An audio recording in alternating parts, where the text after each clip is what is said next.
Hello, sir. Welcome to the meeting and a very good evening to you. My name is Arshita and meet my teammate here, Chaitanya, on the call. Hello, sir.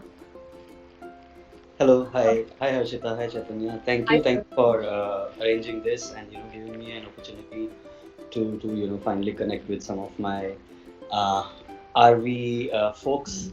So it's really good to be here. Yeah, I'm really happy. That's really great, sir. I and Chaitanya are currently in our seventh semester, final year IEM undergrad. So, as I always like to start this way with a great proverb, and here we go again. So, once a wise man said that opportunity don't come, you create them. I repeat, opportunity don't come, you create them. And today, I'm glad again to say that we've got such a great opportunity to interview this supportive project manager working at Deloitte. And we're equally proud to say that you are an RVC alumni coming from the same department as we are. So you are an IEM alumni as well. And I personally feel extra proudness because as you are an ASHWA alumni and I've been working at ASHWA Racing in the managerial subsystem for about 2.5 years now. So this journey of yours as a student from the same department to a successful project manager is really exciting.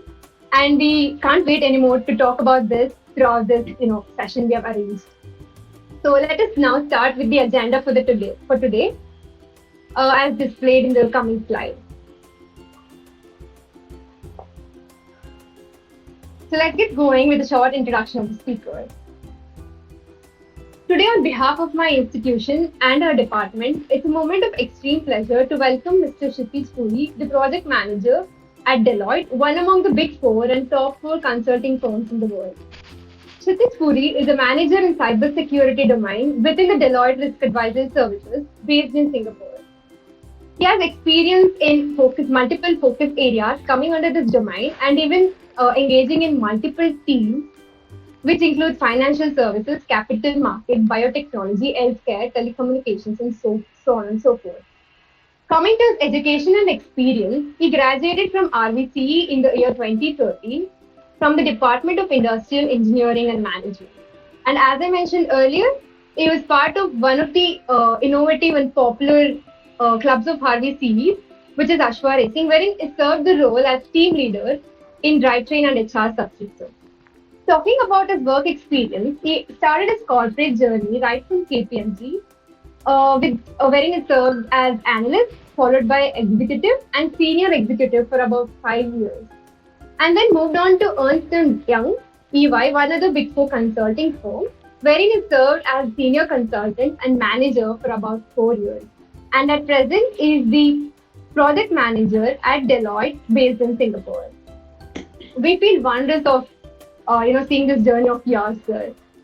So, um, to summarize, Mr. Kshitij Puri has, exceptional combination set of skills in the field of risk advisory services, and a few of them are information security, data privacy, e-governance, risk management, project management, software development lifecycle, and so forth. Is also recognized as a stellar performer in the organization is working and by his creativity skills that he employs, working in the domain project. So it is driven by an optimistic attitude and even, he handles things in a calm and thoughtful manner. So here's a short introduction of, the project manager working at Deloitte to all the listeners.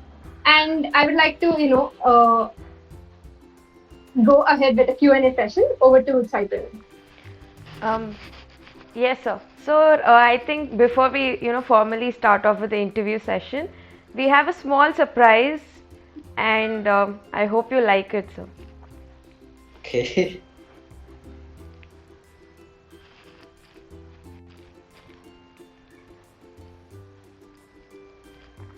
Oh, Hi Kshitij, thanks for accepting the invitation of Chaitanya and Harshita M. And you are a very bright student of IEM. I heard that you are working in Singapore as a project manager in Deloitte company. Hope your knowledge will definitely help them to understand project in more deeper sense. So kindly share your knowledge regarding how in your Deloitte organization, how do they deal with the project management. So definitely in future they are going to become better project manager. Kindly share your knowledge and please do visit your college when you come back to Bangalore. Wow. Uh, Thank you so much, guys. Yeah, I was. It's really good to see Vikram sir finally after so long. yes. He was one of my favorite teachers when I was in IEM. So really good to see him, talking to me. Definitely, I will try to share as much as I can with you guys. Want to be, as helpful as possible. So yeah, let me know whatever your questions are. I'll try to answer them in the best way. And please convey my regards and thanks to Vikram sir. Yes, sir. Sure, sir. This video is actually conveying all of this. So, He's our yeah. favorite teacher too, sir. Okay, Yeah. sir. Yes. So we have few questions, keeping in mind getting into shoes of a project manager career dreamers. So I think first and foremost, we are all eager to know how your journey has been of being a student of industrial engineering department to becoming a successful project manager. So, sir, can you just brief us about how your journey has been till date? Sure, yeah. So actually, more or less, Harshita, you just summarized my whole journey, including, IEM, RVCE, and my whole experience. And I have not heard so many good words about me in such a long time. So thanks for that. But yeah, it's been a great journey. I started in RVCE in 2009, joined the Industrial Engineering and Management branch. So the course I joined because I had interest in the field of mechanical engineering, especially physics used to be very I used to like it a lot. So once I started in I saw the courses, different things that we are doing, and it was really nice. And then I joined ASHWA Racing, as you rightly mentioned some time ago. So that was one of the highlights of my engineering journey. So that project was very technical, and also the things we were doing were quite we were quite aggressively trying to meet our deadlines, meet our targets. So that's where the whole work life journey started for me. It's before I started my professional career. Ashwa Racing was like a job for me, where I learned the basic of working with people, working with a team. Apart from the technical stuff, I'm just talking about the managerial side of things, and also project management to an extent, because it was a very very big project. So yeah, that was RVCE. Industrial engineering courses were also pretty good, 4 years, and things went by like very fast. It was very good learning experience. And then after I graduated, I joined KPMG in their risk advisory cybersecurity team. So I joined as a trainee, then I moved on to an analyst, consultant, senior consultant, or executive, senior executive there in the field of cybersecurity. So after 5 years in KPMG, I got a call from EY, Ernst& Young in Singapore. So they were also looking for cybersecurity project specialist, and I happened to have the skills at the right time. So I just went for it and I got the job. So I moved here after that. So been working here for around 5 years, 4.5 years, 4 years in EY, and then recently around 6-7 months ago I moved to Deloitte. So in EY I was a senior consultant, and after around 2.5 years I was promoted to a manager. So how it works in Big Fours is a manager's role is not just a project manager. So you are an SME, subject matter expert, and also a project manager. So that's how eventually your growth is. It's a bit different from other professional services firms like Accenture and other organizations, where project manager role can be a dedicated role, but it's not the same in Big Four. So I got an offer from Deloitte for the same role. So I moved here recently. So here my role is also a manager, a project manager, and also an engagement manager at the same time. So yeah, that's my journey so far. Yes, sir. I think you really had a good journey and you've been enjoying whatever you've been doing till now. Yeah, they definitely have been ups and downs, a part of the journey, but you learn from all the downs, and then you move ahead, and you'll see a lot of ups in the future then. Yes, sir. Okay, sir. So we'll move on to our second question. So, sir, due to COVID, work from home has become a new normal, be it during COVID or post-COVID times. So you as a project manager, how did you prepare yourself to manage a remote team? I am sure it wasn't possible for you to meet your entire team physically in office. So you had to somehow manage your remote team. So how did you do that, sir? Okay, yeah. So this wasn't easy, I'll tell you. So yeah, all of us know that you know there was last 3 years have been difficult. Things are changing for good now, finally, and getting back to normal. But yeah, it wasn't any different for us as well. So when COVID started spreading, suddenly lockdowns were announced all over the world. Even in Singapore, things were completely closed off. We were not allowed to go out of our homes and everything. And this was all of a sudden. So nobody has any time had any time to prepare, and us as professional services providers, consultants, and also our clients, nobody was prepared at all. So since this was all of a sudden, first thing that I tried to do is connect with all of my team members personally. So I had different teams. I had a team working in India. So things were still okay because they were already working remotely because they were in India. So they already had access to everything, and everything was okay. But still, there was a lockdown, so there is an emotional factor. Everyone is impacted. So I still connected to the India team and asked them if everything is okay. I reached out to the client and I asked them to give us a few days. We need to sort out some logistics, internal things, and make sure everyone is okay before we resume the project work. After that, I reached out to my team in Singapore, connected with everyone personally, to make sure, firstly, everyone is okay at a personal level, and did the same with all my clients to make sure, how everyone is feeling, and, are we okay to continue things at the same pace, because things were going very fast back then. The project was at a very critical stage, and suddenly things were stopped. And the next thing was, since everything was closed out, a lot of things that we used to do in Singapore, a lot of operations that we used to perform in Singapore used to happen physically. We used to go to client's office physically. So my India team used to help with some of the developments, and then I used to go to the client office along with my team to deploy all those things. And we only had access from the client's office. So that was one of the biggest challenge, how do we get access now? So we coordinated with client's team. We had to, research, find technologies so that they can, and it was a bank. So for banking clients, it's very difficult to do things remotely because their data is very confidential. So we had to engage another team in Deloitte who work especially in data privacy and data security, help client with build programs, build systems to make sure they can provide remote access and make sure their confidential information is still segregated from the information that we access.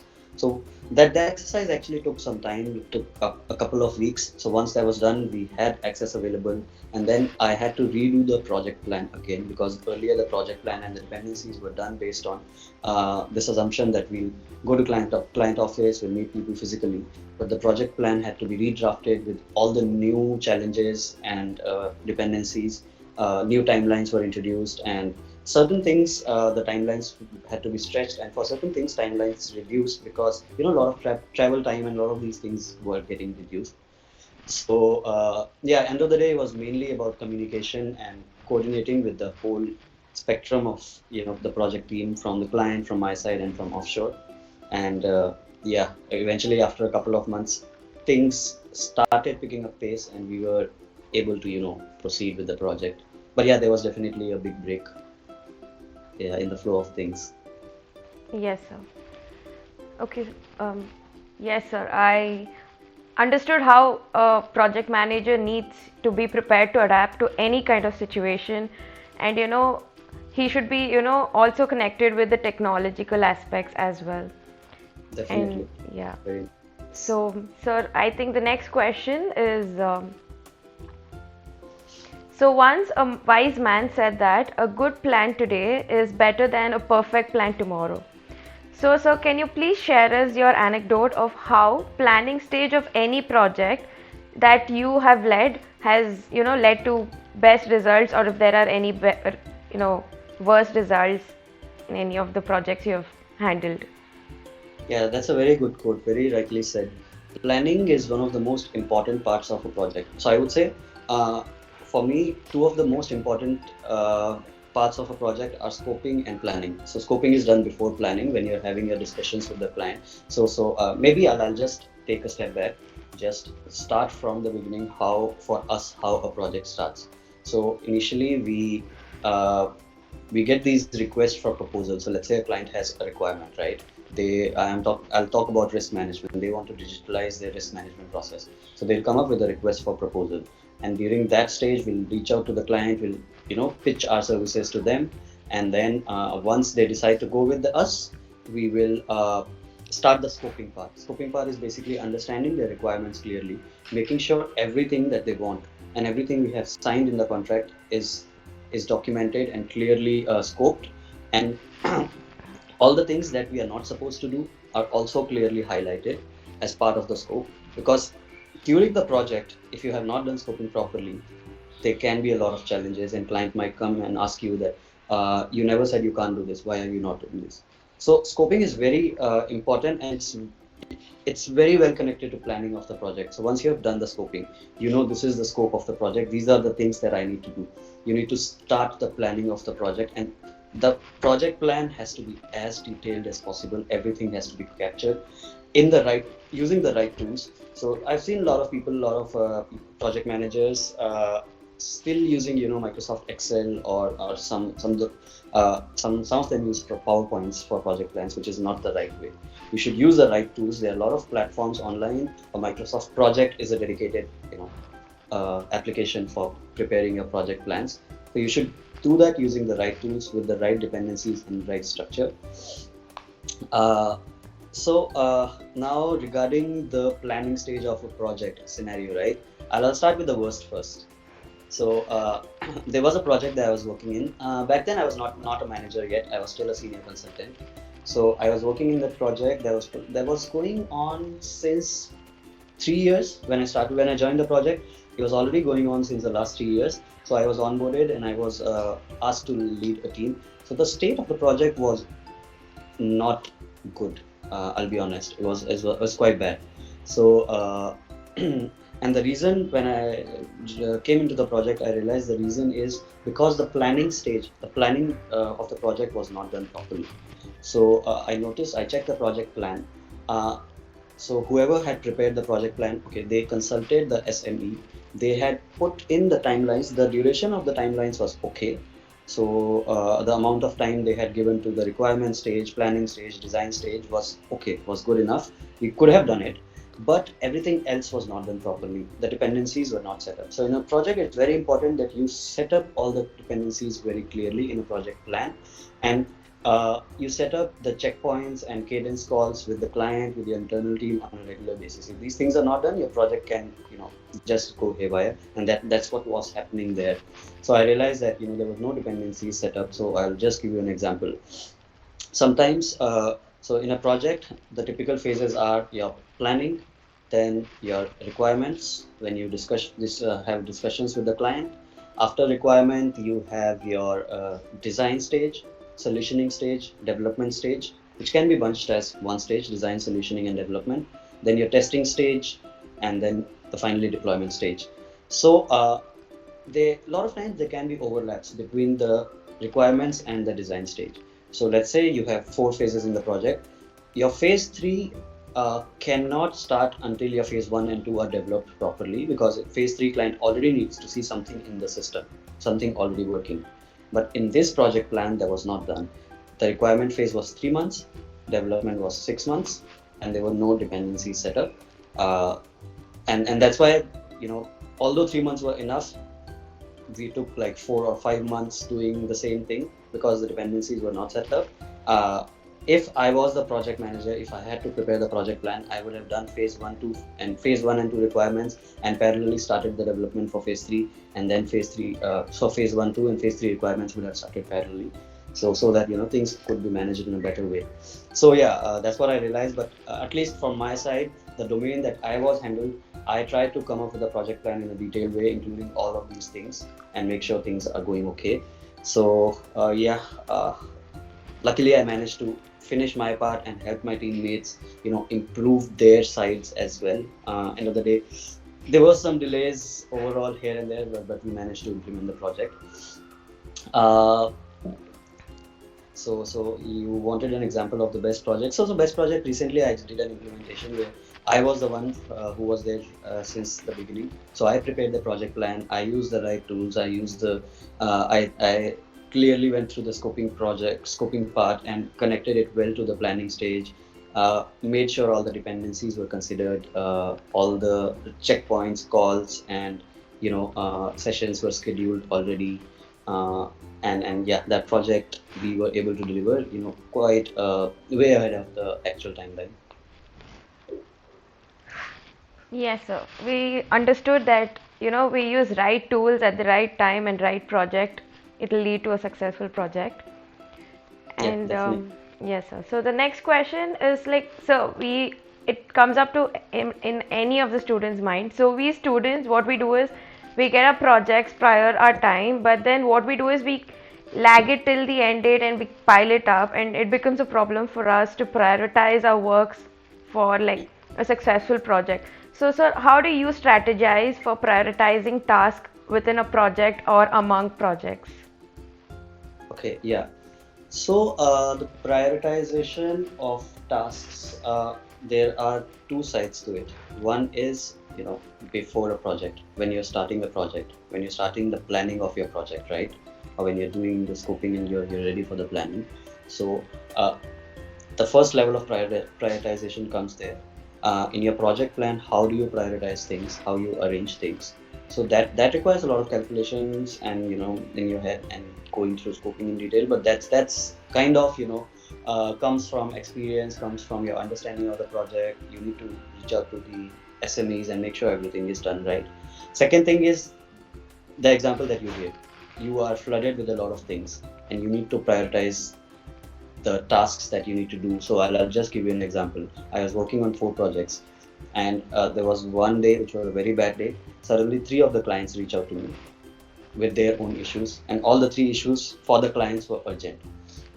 So there's this methodology called, I think, Eisenhower matrix, decision matrix, or something, which is something which I try to follow. So basically, you assign importance and urgency to each task, right? So tasks which are most important and most urgent should be on top. Then you see whether the task is urgent but not important. Then you can delegate it. If it's important but not urgent, you need to do it at the second level of priority. And if it's not important and not urgent, you just keep it in the end. So I'll just give you an example. In this example, 3 clients reached out to me. All 3 of them had issues. First client, their issue was there was a bug in the system which might lead to potential, exposure of their data outside their environment. So basically, a data leak. It might have led to a data leak. Second client, their issue was, their assessments were due in 3 days, and the person was not able to access the system.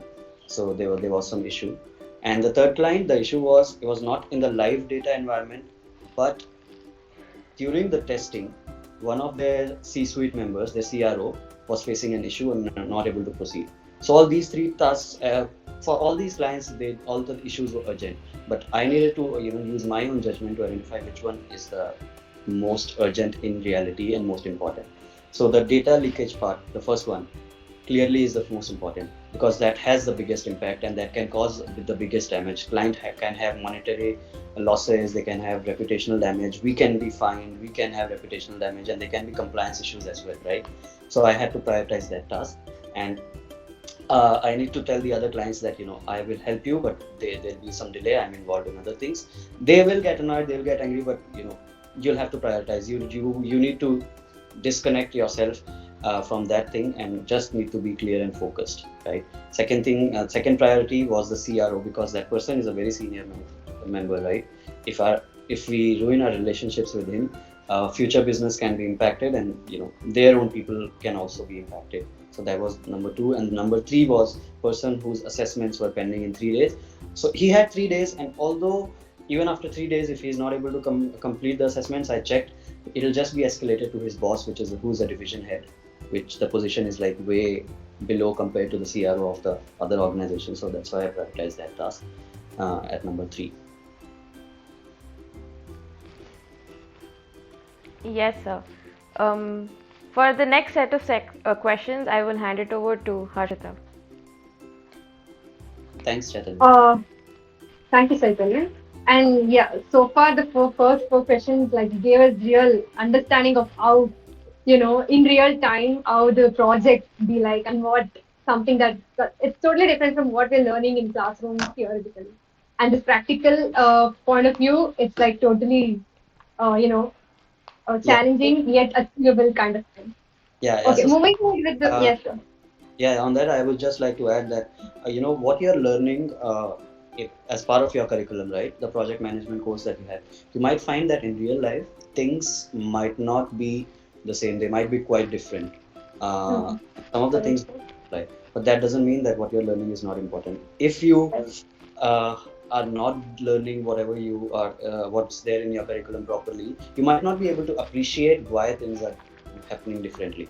So it is quite important that you go through all the curriculum materials, because all the things there are the foundations of a project manager and project management. And when you see things are happening differently, you understand why is it so, why every industry, every project is so different.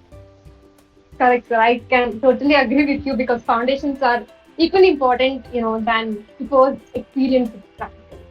Okay, so moving ahead with the fifth question.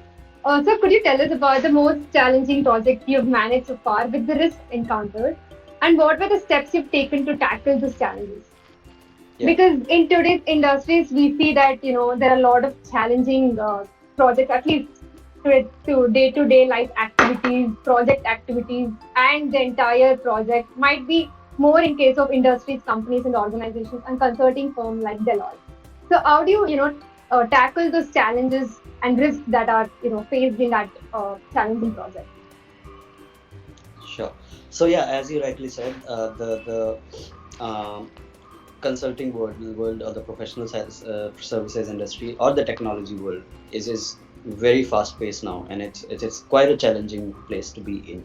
So you need to be at your best always, and especially Singapore market, if you see, right, it's way more aggressive compared to India market. So when I came to Singapore, my first year I learned more than what I had learned in 5 years in India. I'm not saying that India is behind, but the way Singapore is a very small country, and they're progressing really fast, and their regulations guidelines are very strict, so things move very fast here. So yeah, you as I said, you need to be at your best to be able to thrive in this world. So regarding the most challenging project that I have done so far was the same project I was talking about earlier, right? Was for a bank, and we were doing an enterprise-wide implementation of risk management, compliance management, policy management, audit management, and a few other business continuity management, and a few other domains. So it was a very huge project. I came into the project in between. It was already running for 3 years, so I came in between, and I was handed two of the domains out of the domains that I just mentioned, right? As I said, the planning was not done properly, the scoping was not done properly, so things were very haywire. So when I came in, the timeline that I was given for my piece was way shorter than what I expected, because a lot of time were already eaten up by other domains. So for managing this, from the onset of the project, what I did was, first I had a few connects with the client, making sure that okay, whatever scoping initially was done is done. But now when my part starts, then there'll be another round of scoping done for my domains, where we set the expectations, set the requirements. So I clearly documented all the expectations and requirements based on the contract which was signed. So everything was documented in the contract. I went through the list, and I got the sign off from the client that this is what we are going to do, and anything out of this will be considered out of scope, and there'll be additional time and money needed for that if required. So first thing was setting up the expectations, making sure everything is clear, then coming up with the project plan. Since the timeline was shorter, I had to onboard more people, more resources into the project. So that's why I reached out to the India team, got some people from there, because we didn't have enough manpower here in Singapore. Getting all the people in Then coming up with the project plan, as I mentioned earlier, building the project plan with all the dependencies, setting up all the communication channels within the team. Every week or multiple times a week, then with the client, status updates and everything throughout all the phases of the project: requirement, planning, development, build, testing, everything. Setting up the communication channels, documentation, making sure every single item is documented. Every meeting that we are having with the client, like the meeting that we are having right now, right? Every meeting like that has to be documented. We should have the minutes clearly documented, and immediately after the meeting, we should send the minutes to the client and get their acknowledgement. If they don't respond, that means that they're okay. We just assume that. Making sure every single thing is documented, so that later in the project, if there are any issues or challenges, we are able to reference to these documents and this is what was discussed. It's part of the scope, so hence we are doing it this way. Yeah. These were the things which I try to adopt and try to stick to it throughout the life cycle of the project. And towards the end, we did manage to complete it. I would say there was a little delay because the timeline was very uh, short, but yeah, we were managed to successfully complete my domain of the project. That was really great, sir. This clearly highlights your, adaptation skills or be it versatility skills that you had to adapt immediately and work with multiple teams and so forth. And also, as you mentioned, scoping is like scoping or creating a project planning documentation is always dynamic in nature. It keeps changing as Yes. and when we have to, we have new things coming in and going out. And also the minutes of meeting and acknowledgements. All these are something that is happening in ASHWA. Like we are, trained with all of these things. Every meeting we do the MOM and get acknowledgement from the rest of the teammates, be it founder or be it the team members who are the administrator or whatever. Yeah, So that's it's great. It's clear. really great. In Ashwa, yes, it's actually very good if your guys are already learning all of that, because in the professional world, that is actually quite important, because there can be a big conflicts in the project in the future, which might lead to losses to your organization or to the client. And these are the things which can help clearly. Eh, Otherwise, there can be some conflicts which can go on for weeks and months. But if Correct. you have documentation, clear documentation, you can just close it within days. Correct. It smoothens the entire process involved as well. So it was really, worth it question putting this on slide. And we have the next question. So, how do you coordinate with the project team members over the course of the project timeline? Because being technically sound is equally important with management of people, management of the project and tasks within. So, because at certain point of time during the project timeline, there are, peak hours wherein we have to coordinate a lot with the project members. So, out of all those things, situations and circumstances that you may encounter, so how do you coordinate with the project team members? All in all. Okay, so there are two types of communications that you have within a project, right? One is the scheduled communication, right? And the other one is ad hoc communication, which can happen like anything is coming up, people are just calling you directly, messaging you on Teams or here and there, right? So ad hoc communications are very difficult to handle, because you have not planned it. You plan your day.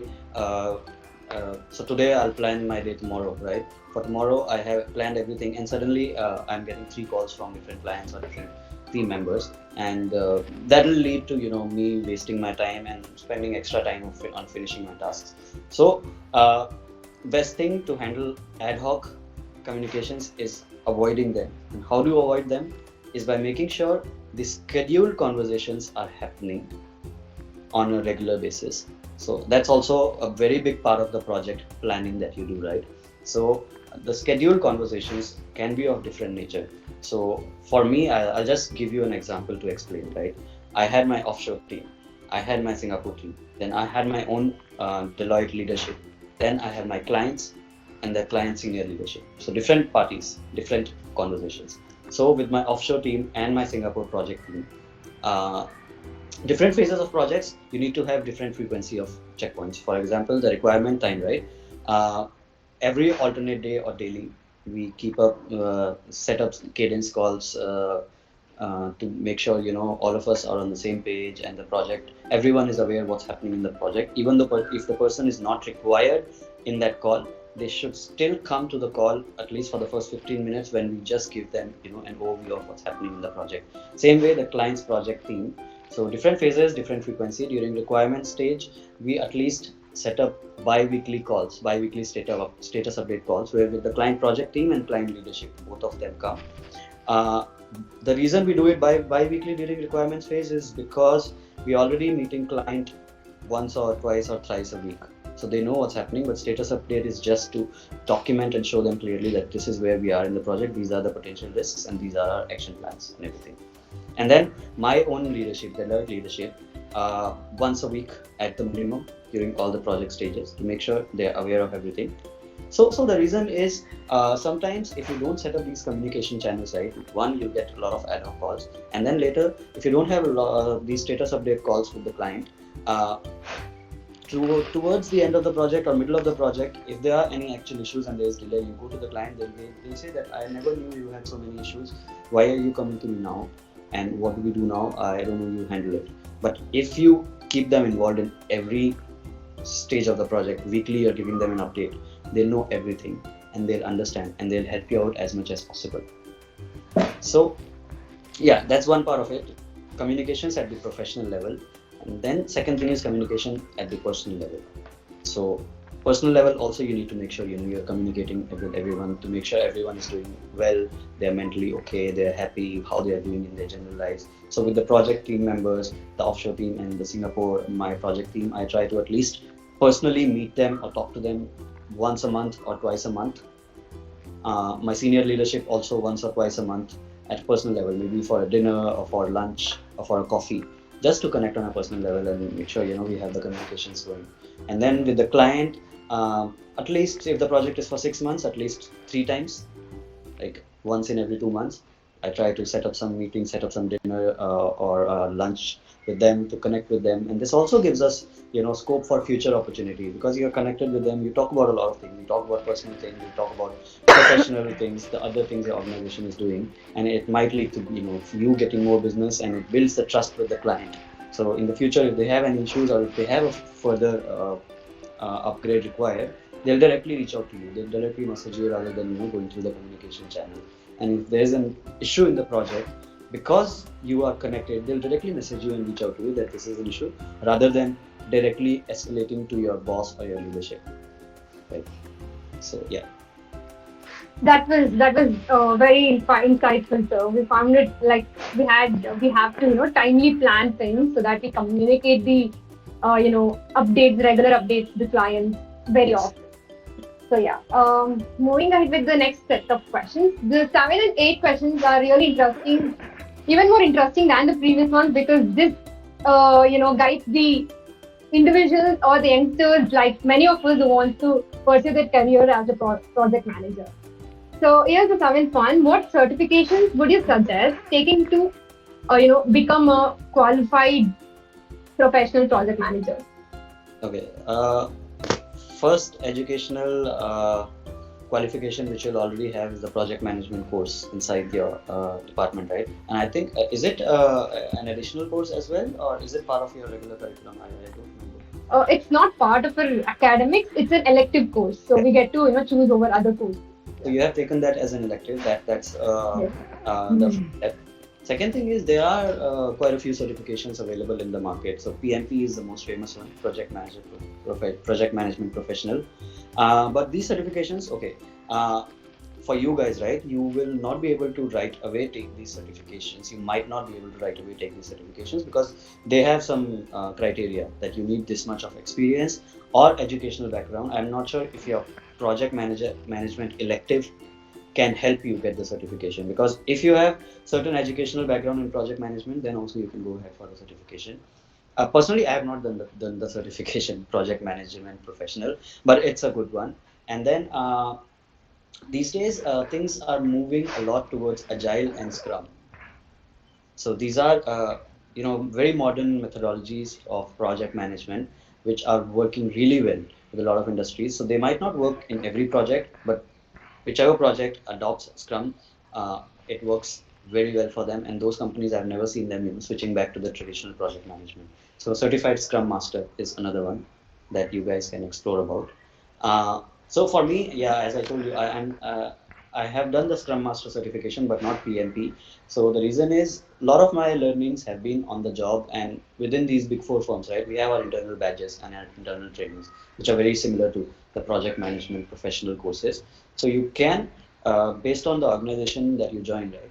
A lot of organizations, especially big fours, have their own internal project management courses, which you can opt for rather than going for the PMP. Or your organization can also support you to the PMP. But yeah, so these are a few different routes that you can explore.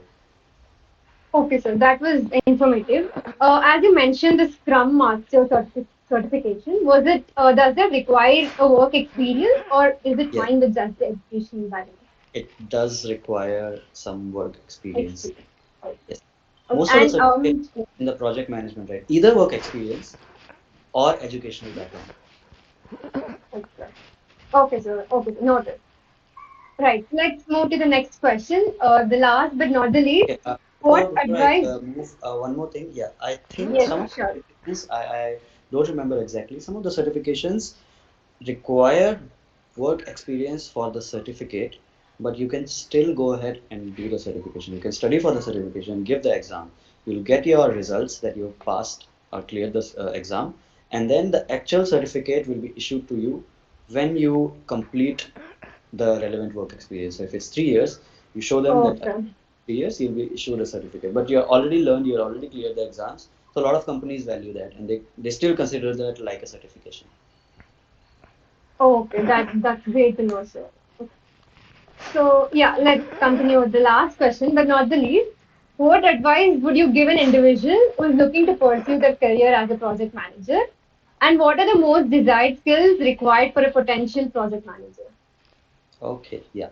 So, for a person looking for a career in project manager, so project manager also there are two kinds. One is like me. So I'm not a dedicated project manager. I am an SME. I am a cyber person first, and then I became eventually became a project management manager. And then there are dedicated project managers, right? So both have their pros and cons. I would suggest, if you have a passion in anything like technology or field of mechanical, IT, whatever, you can, and you like project management as well, you can still continue in your same area, same domain, continue to learn, continue to grow there, and also on the side take up the role of a project management manager. It helps a lot. If you are in a project as a project manager and you have the relevant technical skills as well, you're able to better understand everything which is happening in the project and prepare the project plan with clear timelines in mind. This activity will take up this much time, right? So that will ensure that you're a very good project manager. But that's not necessary that you need to be an expert to be a project management. I have met a lot of project managers who are really good, who are like one of the best project managers that I have met, but they didn't have any background into the platform, into the tool, into the technology. So for these kind of people, yeah, you need to focus on your project management curriculum, the courses, certifications available online to make sure you pick up the relevant skills and understand how do you handle a project even if you don't have the technical skills. And one of the things which I've seen working the best for these kind of project managers is picking up these skills to a certain extent. So if you're trying to implement a technology and you're a project manager, right? Just try to learn about the technology. You don't need to learn how it's built. You don't need to learn how to code or anything, but at least how it's working, how it's helping the organization, what is the exact purpose, and as much as you can try to understand the technical bit so that you can understand the language used in that technology. So when your project team is having conversations as a project manager, if you don't understand the conversations, right, it can be very difficult. So you need to be in a position that you understand what is the issue, how big is the issue, what is the criticality, who should I reach out to now. Yeah. So these are my few advices based on the two categories of the managers, which you should follow. Yeah. Oh, And the most that was yes, sir. sorry, go on. Yeah, that was really great. Like to know, first we have to grow in our area, and then side by side we have to focus on project management, implementing it to our area, so that we get to follow the both of the paths, be it dedicated project manager or the the core project manager, as you were mentioning about. Yes. And So you were telling something? Yeah. yeah, I was coming to the next part of the question, the desired skills required for a project manager, right? So, yeah, the first one is your communication, right? Very, very important. You need to be very clear, precise, and you need to be, you shouldn't hesitate reaching out to people, even if it's a difficult conversation, right? Shouldn't just postpone it, just directly go into it, because it's better getting it done now than letting it delay. And need to make sure you are communicating with everyone at a professional and a personal level. Then the emotional quotient, right? It's very important. You need to be able to relate with people, making sure you know how they're feeling, making sure they're okay. So yeah, these are some of the people aspects. And then you need to be proactive, very proactive, because throughout the project it will be you who everyone will be reaching out. So if you're not proactive enough, you'll be far behind everybody, and the project will go bad. You need to be proactive, you need to be very organized, you need to plan things in advance. And you so apart from like these kind of skills, uh, mentally you need to be strong. You need to make sure your mental well-being is good. You're giving enough time to your friends, family, to yourself. You're not just involved in work, so that you're at best mental health to be able to because you'll be having so many conversations with different people, right? If you yourself are not happy, how will you make them feel that project is going well and you're doing good, right? So you need to make sure everyone is motivated and encouraged throughout the project. For that you need to take care of yourself as much as you can. That was really informative, sir. Like the skills, it's not just the communication skills, but also communicating at times when it's so uncertain, or when a time Yeah. when you shouldn't hesitate, or at times when you have to communicate, target on the emotional quotient, as you were telling about it, and being proactive, being organized, and mentally being, well.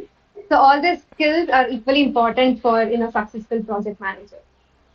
So we're Yes. almost at the end of the Q&A session, and here we go with the next, the wind-up session. Before that, we would love to have, the key learnings that we have, the key takeaways of this entire Q&A session. So over to Chaitanya. You may start from, Yes, sir. share the key. Yes, thank Harshita. Sir, as you told that, just the theoretical aspects of what we learn in our college course isn't enough. So I think through the answers that you gave and how you sort out things practically, I think what I understood was the first thing is right technology, tools, and planning and scope leads to a project to be successful. And if you're not, and if you're technologically sound, that is not enough, but you also need additional skills as well, like communication skills and any other skills that you mentioned.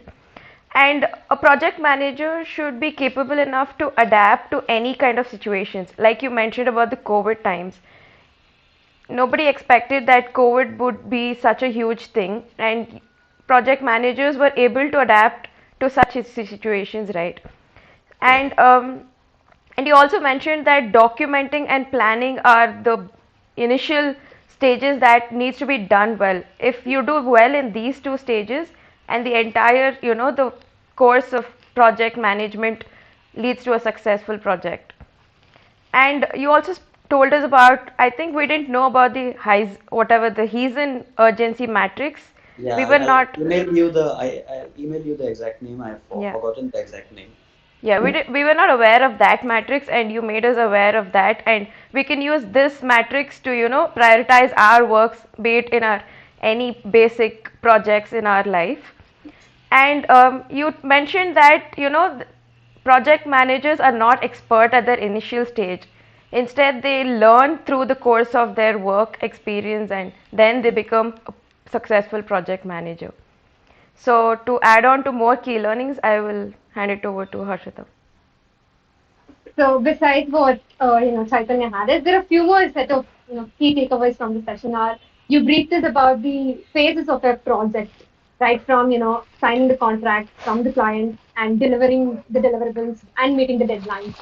Apart from these, I think we were, clear enough with the certifications that we may have to take, with whatever you said, with, further research, we may have, we can, figure out which works well and we can just enroll in for the certification. And this definitely helps for all those individuals looking forward to, pursue their career as project manager.